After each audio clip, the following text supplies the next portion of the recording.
Does a woman's body count matter? Is it okay to go back to an ex? No, I'm not sorry for anyone who I'm about to offend.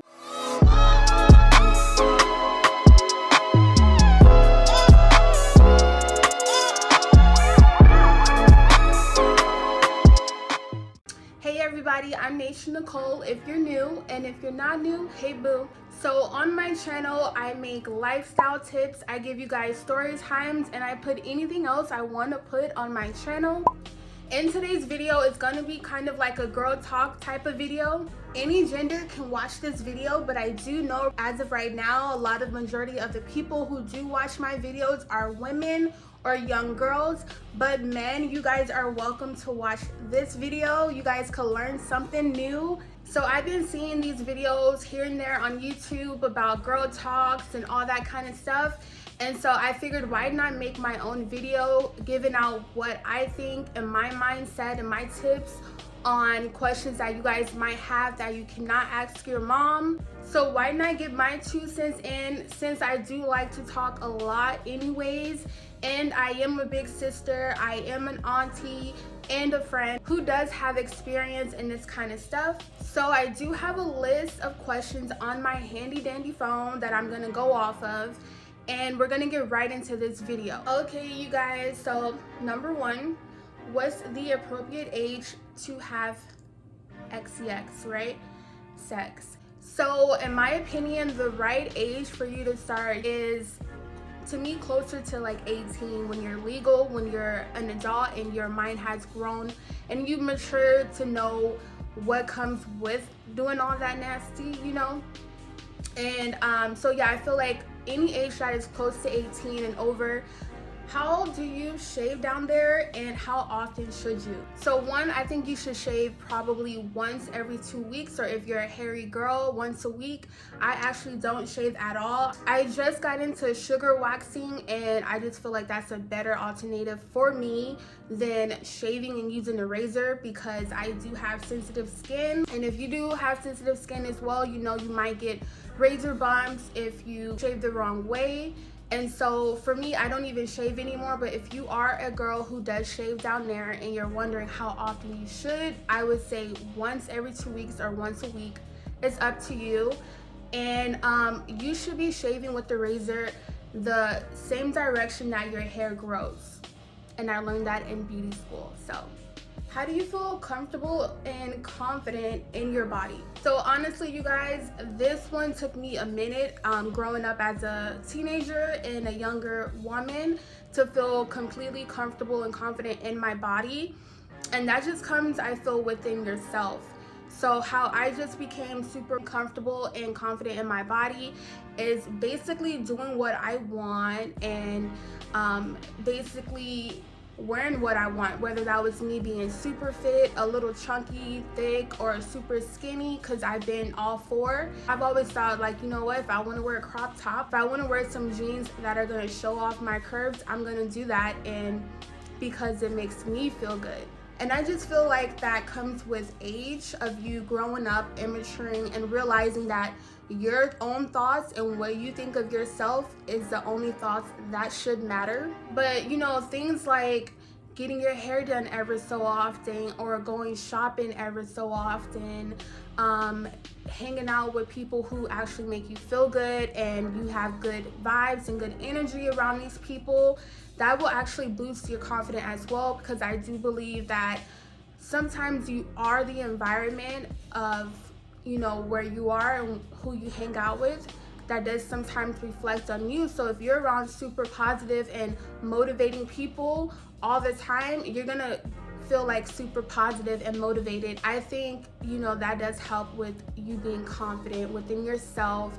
And if you are a thick girl or a super skinny girl or in between, find people who pump you up, girl. Like, find people who are gonna be like, you look good in that skirt, you look good in that crop top, you know what I mean? But if you really feel like you don't look good in what you're wearing, or you just don't like your body, you're not super comfortable, find ways, like I said, to make you feel good. Whether that's in the gym, you could do yoga, Pilates. If losing 10 or 15 pounds is gonna make you feel good and make you feel comfortable in your body, then do it, but do it for yourself. Tampons or period pads. So for me, I used pads for the longest time, probably you guys, until I got into high school. And that's because I was so active. I was in sports. I worked when I was 16 up to now. So I didn't really have time to really, sit on a period pad for 4 hours. So I didn't get into tampons until I got into high school. My preference is if I'm very active that day, if I have to wear a tampon, I will wear a tampon. But your body actually needs to release all the menstrual, all that. So wearing a pad is actually better for your body, because with the tampon, obviously that tampon is stuck into you and blocking everything from coming out. And when you have your menstrual cycle, your body is releasing, is doing what it's supposed to do, and it's actually supposed to release all that out of your body. So when you have that tampon stuck in you, you're blocking it and not letting your body be very natural. So I would say, if you're very active and you don't want to sit on a period pad for 3 to 4 hours, tampons. But if you're at home and you're chilling and it's that time of the month, Mother Nature came knocking at your door, girl, wear a period pad. Is better for your body. What are the best products to clean down there? As a female, obviously, and males too, I guess, whatever. For me, and what I have learned growing up and going to doctors, you're actually only supposed to be using a white soap down there. I personally use Dove white soap, not the scented cucumber, not the pink rose or anything, just Dove white soap. I clean with a white soap down there, and on my body, I use body wash. Now, as a younger woman, I know some girls, if you're in middle school and in high school and you go to Bath and Body or Victoria's Secret and you get these body washes, a body wash is actually only for your body. You're not supposed to put it anywhere down there because it might knock off your pH balance, and you don't want that to happen. So Dove soap down there only, or a bar white soap, and body wash just for your body. How to deal with toxic friends. Okay, you guys, this is a good one, okay, because I live in a city of sin. I have all kind of friends or whatever living here, and I would just say how to deal with a bad or toxic friend, a jealous friend. Basically, be mature about it. Don't be super petty and be like, oh well, since this person hurt my feelings, I'm gonna get back one on them, because what comes around goes around, basically. So one, they're gonna get their karma, but if you do something bad to that person, it's a reflection on you and it's gonna come back on you too. So be the mature person, and kind of distance yourself from that toxic friend, and never let a toxic friend or someone you thought was your friend make you have a bad day. Obviously you want to vent about it, so you're not just holding this anger in, this anger or hurt in, but vent about it. Talk to someone you trust and a true friend, and let it out. Go on about your day. You always want to surround yourself with positive people and people who are really down for you and who supports you in whatever you want to do, instead of being around a toxic friend who is jealous of you, envious of you, tries to secretly compete with you. You never want to be around that kind of person, because one, I don't know if I'm just super paranoid, y'all, but anytime I feel like a friend is being very toxic towards me, or they're trying to get one up on me, or just being rude as fuck or for no reason, a toxic friend, I say something. You should say something to that friend so they're kind of know, okay girl, you having a bad day, or you just being a fake friend or fake rude ass friend. So normally I just say a little something. If they continue to be a toxic friend, I keep my distance and go on about my day, and basically not letting anybody or negativity rain down on my fucking parade. So yeah, that's what I do. because you never know what a toxic person or friend or anyone of any sort who has that much negativity to act out on it as someone who's supposed to be their friend is going to do. And I don't know if I'm just paranoid, but you don't know what anyone's going to do when they just have this type of, you know, energy, bad energy towards you. How to deal with a toxic relationship. So you guys, unfortunately, I do have some experience with being in a toxic relationship, and like, it's nothing to be proud about. I'm not proud about that. But how to deal with a toxic relationship where you guys are fighting so much and you guys are bickering, and you know, he needs to see your phone, who you've been talking to, your text messages, or you need to see his phone, his text messages, or whatever. You guys, at the end of the day, don't be in a toxic relationship. End it or whatever, because I just feel like if you cannot trust your partner, if you have to be up under your partner all the time, 24/7, to where you just, your whole life just revolves around your partner, it's time to let go, honey. Like, keep it pushing. Break up with this person. And if it's kind of like you guys can't go a day without arguing or fighting, or like I said before, you just don't trust each other, you guys are just holding on to memories, or for how long you guys have been dating, or whatever the case may be, whatever, y'all just been messing around, but you guys just bicker so much. Y'all, there's been so many times where I've been in relationships in the past where I'm just like, man, like, he's cute, you know, he's good and big, you know, but damn, he get on my nerves. And if it's like that, if you can't stand your partner and you're just like, oh, I can't stand him, but like, he's good, you know, he give me that good, or he is kind of cute, you know, we'd have good babies. You guys, in the long run, it's not gonna work out. You know, if you're just with your partner because maybe they provide for you, or maybe, you know, they take you out on trips or whatever, but it's kind of like you're missing, you know, that one thing, they're not giving you your love language, girl, then it's time to keep it pushing. If you guys have been trying to talk it out and work things out, and time has gone by and you guys still are bickering and still checking each other's emails and text messages or whatever, it's time to let it go. It's better to let things go, let go and let God, y'all, and find someone who's fit for you than to be stuck with someone just because you have history, or just because they can do something for you. If the love isn't there anymore, the love is not there. Okay, you guys, so do you ever feel obligated to have sex with the guy? Me personally, no. If I don't want to do the nasty with you, I'm not gonna do the nasty with you. And no guy's gonna force me to do something I don't want to do. Nobody in general is gonna force me to do something I don't want to do. Now, if a guy is forcing you or peer pressuring you into doing the nasty and doing other things you don't want to do yet, you need to, one, step the fuck away from this guy. Even if you have the biggest crush on this person, or you like him, or you guys are dating, and you know, he's telling you, well, if you love me, you would do this for me, you would have sex with me. That's not love, girl. And you need to drop him, one, and two, drop him again, because no one should be telling you what to do, especially a guy that you're dating, you know?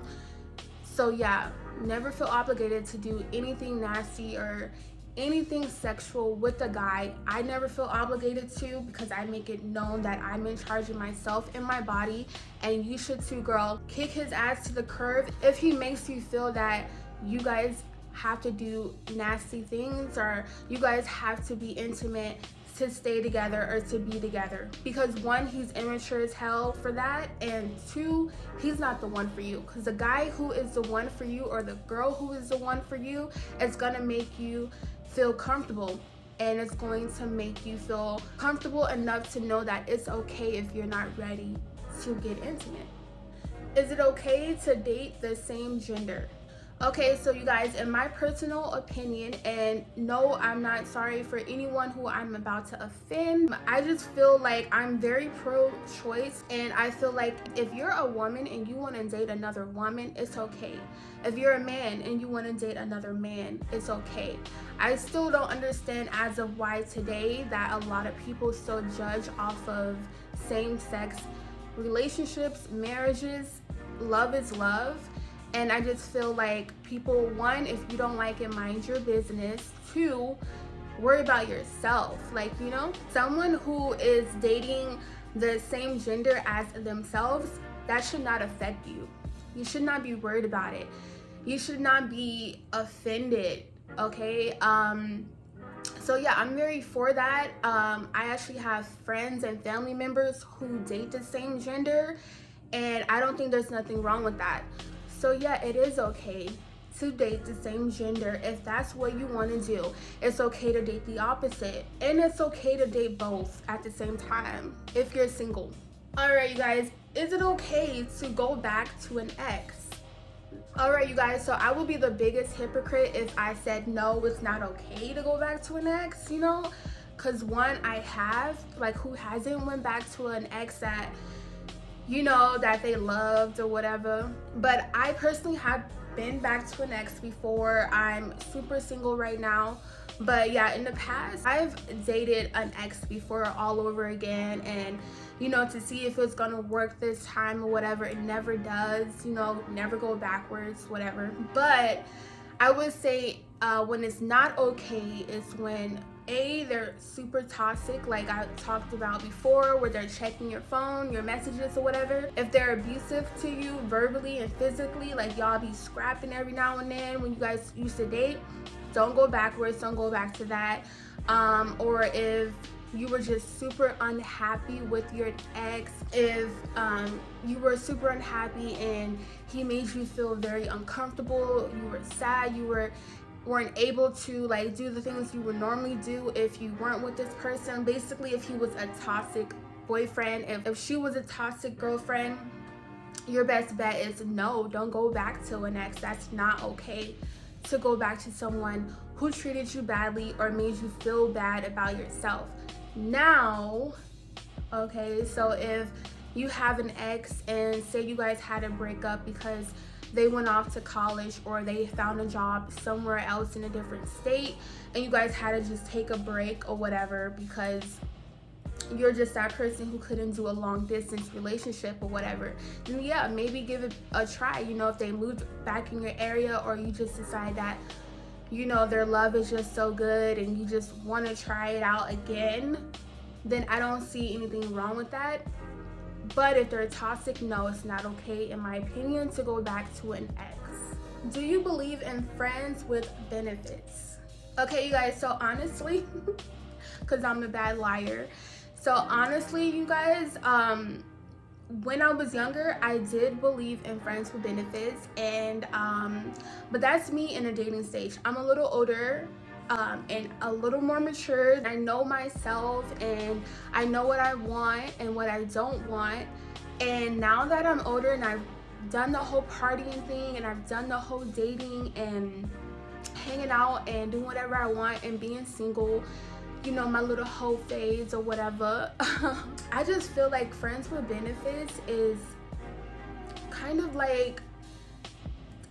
of depends on the person, right? If you're a person that might get jealous because the guy that you're a friend with a benefit with is talking to another girl or liking another girl's pictures, or, you know, giving another girl attention or whatever, then friends with benefits is probably not for you. Like, I realize that I'm a relationship type of girl. I can't just be intimate with the person and then act like nothing ever happened, because at the end of the day, I just feel like my emotions personally is attached to that. I feel like once you're intimate with a person, you're giving a part of yourself. So once I do that, once I get to that level with a guy, I feel like I tend to catch feelings, and that could be just me personally, or it could just be because I'm a woman. I feel like a lot of women give their love that way, or they think they give their love that way. A lot of women, I feel, you know, once we get intimate with a person, then our feelings are also attached to that, you know? So yeah, if you are like a relationship type of person, which I am, then friends and benefits is not for you. So no, I don't believe in friends with benefits, because I feel like, why am I giving you my goods and you're not my man? Now, I will say that for guys, I feel like they have it to where they don't attach feelings to a friend with the benefit. I feel like that's like a guy's like dream come true, to have a pretty beautiful girl who they can just get their freak on with, and then go out to the club or go travel, go to Miami, whatever, and just have fun and do their own thing, and not have to call someone or text someone or let someone know where their whereabouts are, what they're doing, who they're with.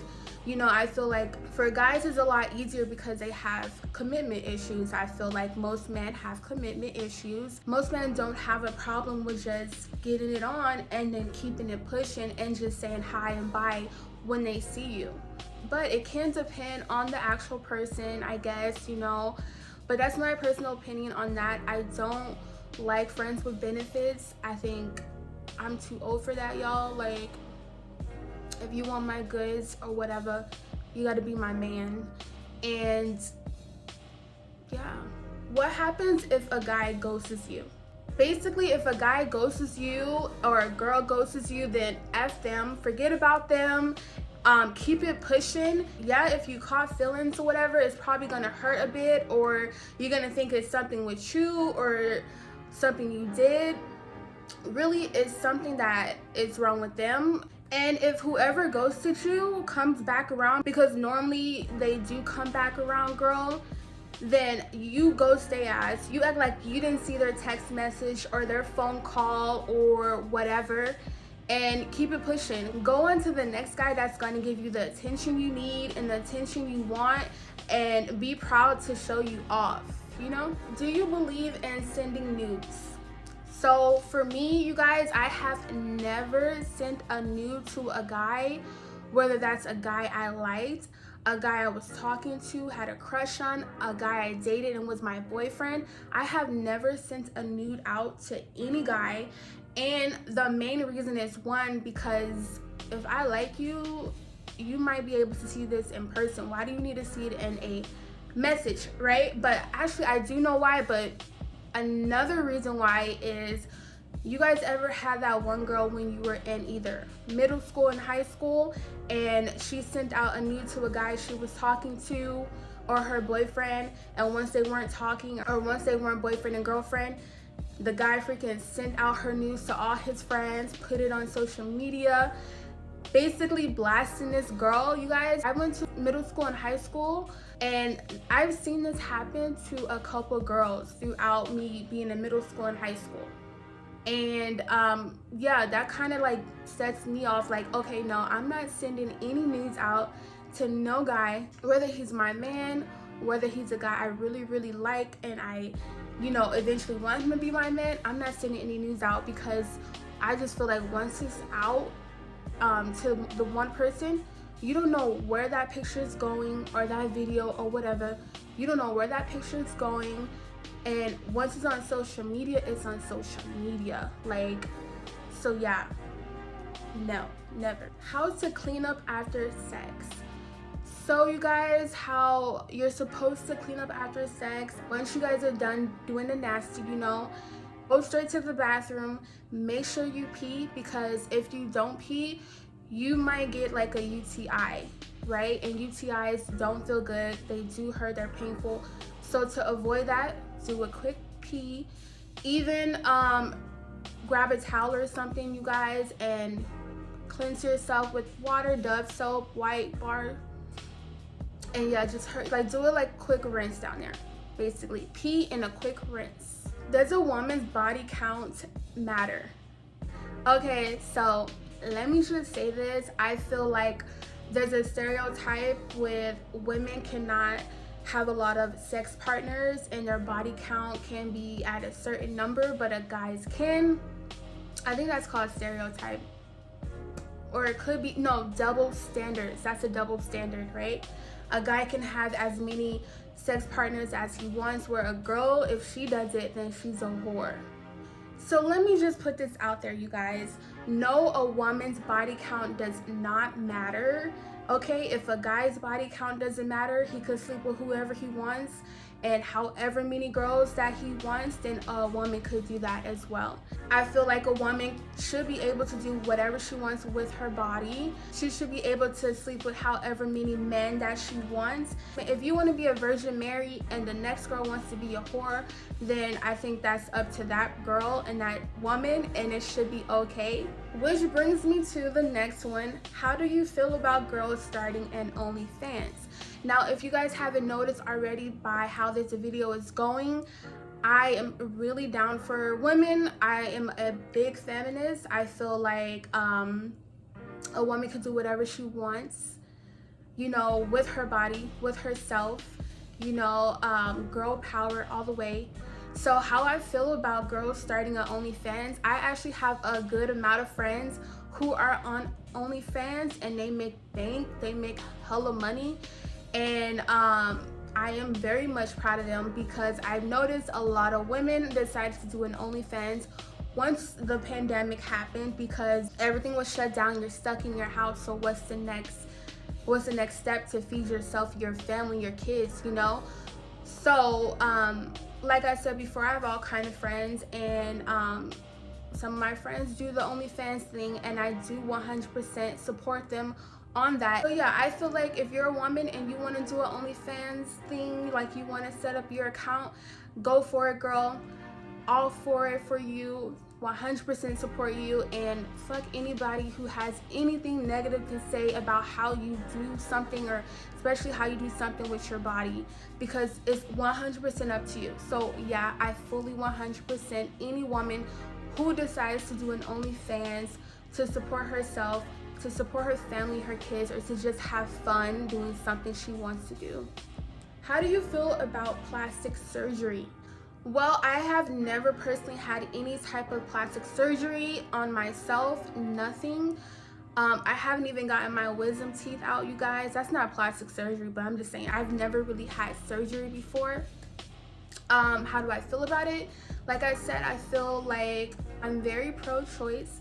If you decide to change something on your body that you don't like about yourself, go for it. If you have the money and you find a great doctor, you've done your research, and you still want to do this plastic surgery, go for it. Girl, you want to suck the fat out of your belly and put it in your ass, go for it. You want to get some change your lips, get some fillers, do it. You know, I just feel like if you're gonna do it for yourself. Don't do it because the next person said that you look hella chunky this day, or you ain't got a booty, and you just feel like, oh my god, I'm insecure now. No, fuck it. Like, if you want to do it for yourself. I personally never have had surgery. Like I said before, my body is genetics. I get it from my mama. And not saying that I would never have plastic surgery in the future, because one, I don't have kids yet, y'all. But if I ever have kids and my body just doesn't go back to how I want it to, I'm getting surgery. I'm getting plastic surgery. And yeah. So yeah, I don't know, maybe in the future I'll probably get it if I want to. As of right now, I've never gotten surgery before. I don't plan on getting it unless I don't like something about myself. But as of right now, I don't plan on getting it anytime soon. But I do support anyone who has had plastic surgery or who is thinking about getting it. So this is the last one, you guys. You know, I've been talking y'all ear off. Thank you for whoever is still watching this video. And I do appreciate the support that you guys have been giving me on my channel. But anyways, last question is, what's your #1 rule in love and dating? So, I actually, you know, I've dated plenty. Doesn't mean I was intimate plenty of times. I've dated guys. I have been in love a couple times, literally a couple times, and I had my heart broken a couple times. I think that's pretty normal. I feel like the #1 rule in dating or in love is trust and communication. And I don't know if that counts as one or two, but I'm gonna say those together. Trust for one, because you have to trust your partner to be with them. I feel like for me, I feel like I need to trust you in order for you to be around me, period. And especially if I'm dating you or I'm in love with you, I need to trust you. I need to know that if something pops off, you're gonna be there, you're gonna have my back. Or if somebody says something that, you know, I'm gonna be offended about, or something negative about me, you're gonna have my back. Or if I call you and I need you for something, I need to trust that you're gonna be there. I need to know that you're gonna be loyal and faithful towards me when I'm not around. Like, trust is the number one thing. Like, I need to trust you and know that we're working as a team and not apart. Now, for communication, not every relationship is perfect. If you don't fight with your partner ever so often, then that's not healthy. And I'm not talking about a toxic relationship or where you guys are fighting hardcore and get physical or verbally abusive. I'm talking about like little disagreements where, damn, you didn't put the toilet seat down, or did you really just eat my food? I thought you didn't want any. Little stuff like that. Or for example, you're going somewhere and your ex is going to be there. I think it's good to communicate that to your spouse. Or they do something you don't like and you communicate that with them, like, hey babe, I didn't like how you did this, or I didn't like how you said this with me. There's been plenty of times where I'm in a relationship in the past, right, where I'm dating this guy and he does something that I don't like or says something that I don't like, and instead of me saying that right then and there in a calmly manner, I just hold it in and explode on something very petty, like you eating my food or something, or you not bringing me food or whatever, and make it into a big deal when really it's not about that. It's about something else, you know, held in and held on to for a long period of times. And I just feel like once you have that communication in your relationship, if you say something that your partner doesn't like right away, I feel like they should be able to communicate, like, okay babe, we probably shouldn't talk to each other like that, or can you not do that, because I just didn't like how that made me feel. And I promise you, you guys, because I've learned this in my dating, you know, that once you like nip stuff in the bud and you say like, hey babe, I don't like how you did that, or that made me feel bad about myself, that made me feel bad, or whatever, and you say it in a calmly manner and you communicate like, you know, mature people, and you have a conversation, you guys can get past problems, and it's not gonna be, you know, a big explosion out of nowhere. Also, if you don't communicate with your partner, how would they know how you feel? How would they know what you want? And how would they know what you need, you know, if you don't communicate what you don't like and what makes you feel good, or, you know, stuff like that. So I feel like that does come with experience in dating, and it comes with maturity, and it comes with trusting your partner as well. All right, you guys, so those were all the questions I have for this video. If you like girl talk videos like this, and you like to hear me give you guys advice, or just hear me talk and like kind of listen to my mindset on how I think, then comment down below and let me know. You guys can also hit me up on my Instagram or my Twitter and send me messages, you guys, of any questions you guys have. We could do another girl talk video like this if you guys kind of like this style or whatever, and you like videos like this where I give you guys, like I said, advice on some things that your mama didn't tell you about, or that you can go to your mama about. And remember, you guys, my channel is all about positive vibes, good energy over here. Namaste. I do these sit down videos where I give you guys lifestyle tips, and I give you guys story times on my first year in the beauty industry, and, you know, I just give you guys tips to help you guys out. These are my personal experiences that have actually happened to me. If you do like these videos and you do comment down below, you always give me a thumbs up and support me. Mwah, thank you guys so much. I do appreciate it. The new sub count is down below. Don't forget to like this video, you guys. Comment on this video if you have any more questions for me. And don't forget to subscribe to this channel, you guys. Turn on your post notifications so you do know every time that I post a new video. And I'll check you guys out in the next video. Bye.